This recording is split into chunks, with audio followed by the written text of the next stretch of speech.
Hello everybody, Andrew Casey at Hypersanitybooks. Today we'll be taking a look at the author, David Walliams, into his published books, a little bit onto his career in acting. We're not going to touch too much on Little Britain, just for the purposes of keeping to the subject matter at hand, and there are a lot of younger viewers watching this channel.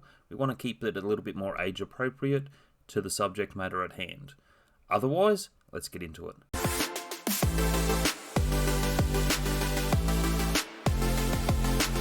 Number 10. Writing without restrictions. One thing he talks about is not having any sort of restrictions on your writing because you can go in a number of directions. Now, obviously, there are different age categories. So with certain jokes and humour that he's writing for a children's book, if he goes into other territory, into more mature themes, you can use some of that inspiration to put that into a more age-appropriate category. And it's the same thing with the humour from the adult world into writing for the children. So without restrictions, you can think about different ways on how you can use your writing and where your humour may go. Number 9.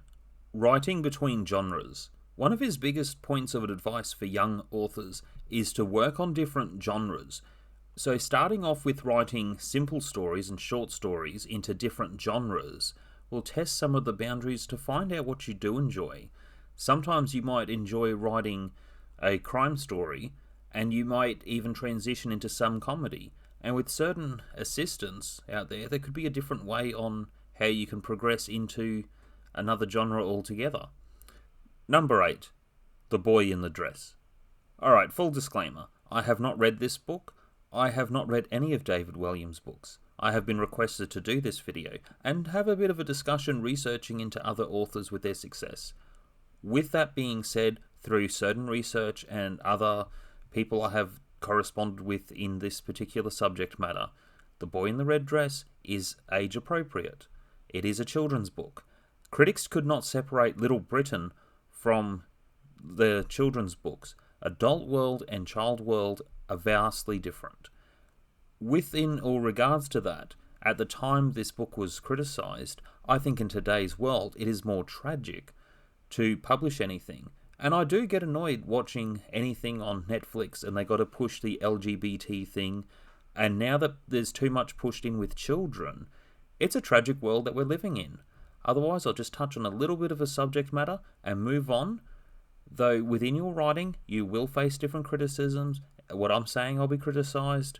But that's okay. We all are entitled to different opinions, and we'll move along. Point of debate with children where it never has in history. In your life, in my life, there was never all this talk about trans children. But they've done things that can't be reversed. I think that's really tragic. Number 7. Gangsta Granny. Gangsta Granny was published in 2011, and since then, this book has been translated and many of his books into 50 languages. It has spread around the world. With adaptations, it's been put to film. It's even been done as a Broadway musical. There are different places that have done theatre on Gangsta Granny. Has also drawn inspiration from his own grandmother for the character. And that is something to always consider. There are people within your life you might be writing into another book.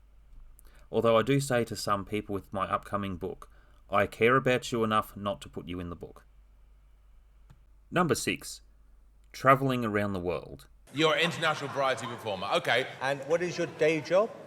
He's an international variety performer. It's no stranger that he is on Britain's Got Talent. He has been on Australian's Got Talent and other different shows that are similar. Within regards to this, certain travelling that he's done for some work, he has incorporated what he is doing with his publishing along with the journey. So sometimes you can do that. You might have a bit of travel with your work and do a book signing. Usually this is done within the big city where more people are going to gather. In regards, sometimes some small book signings can be a lot more effective and better, depending on your circumstances. Sometimes it is good to start small, and some people do spread out. And within regards, there is this particular performer who has been on different talent shows as well, and this does apply to writing books. Because you were on Britain's Got Talent. Yes. And you got through to the semi-finals, didn't you? Number 5. Unexpected and unpredictable.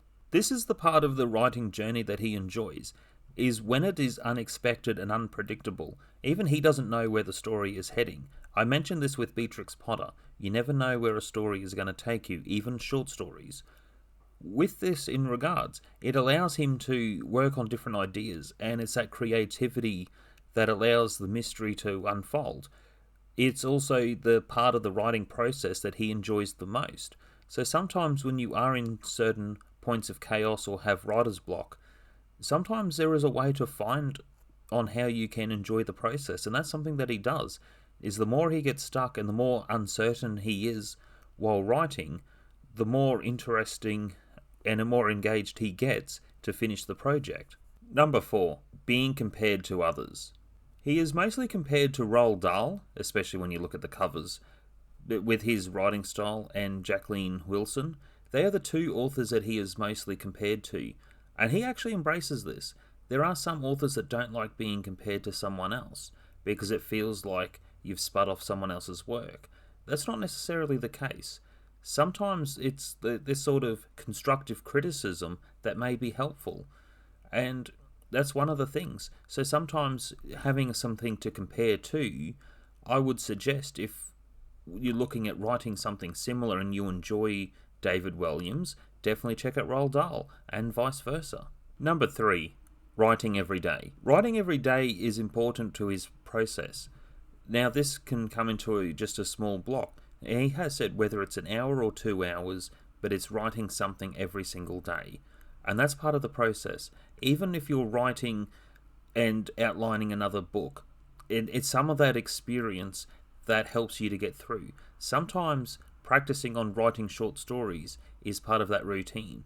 And it may seem like it's not productive to write something that you're not going to publish. The whole point is it's making those habits. And having those few habits every single day is better than having a long work day. And that's one of the things. He avoids burnout because of how he paces himself. Number 2. The importance of acting. Here is a little compilation just to get some creative juices sparking. Anyway, don't listen to her. She's got.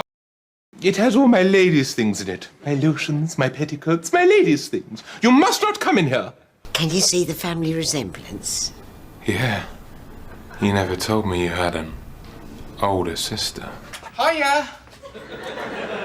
Oh, hello. Thank you. Are you going to have anything, Harvey? Bitty. No, you had Bitty on the plane, darling. Want Bitty? He explains that every single character that he has played, even though some may have some similarities from character to character in the way that they talk or different certain quirks, it's this type of acting that can help spark creativity in your writing. And sometimes when you are problem solving, sometimes it's just having a little bit of fun with it.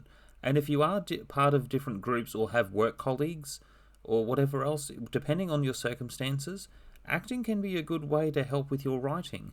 Number 1. Number 1 piece of advice.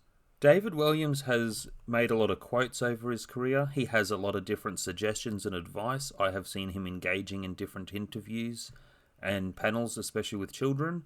One of the biggest things that I noticed through charity events and other socials that he has done, he always is looking out for beta readers. Beta readers is one of the biggest suggestions. I don't always agree on it with writing something complicated like Dark Sparrow, where it was science fiction with fantasy and urban fantasy, where it's a lot more detailed on the science fiction side. So having beta readers can be challenging. Though for children books and sticking to certain genres, I think there is a lot of potential seeking out beta readers. Now, there are different ways of finding beta readers for your work. Now, with children, if they don't want to read a book, they won't read a book. So if they do engage in your beta reading and testing, it shows that you're heading on the right path with your career. And that's something to consider, is beta readers. Otherwise, that's it for today. Hit like, subscribe, comment. I'll be putting out more videos soon. I've had some interesting suggestions about certain comics and other adaptations that I haven't quite thought about doing before, though we had some interesting videos coming ahead, and some more case studies are on the way. Otherwise, I'll see you all in the next video.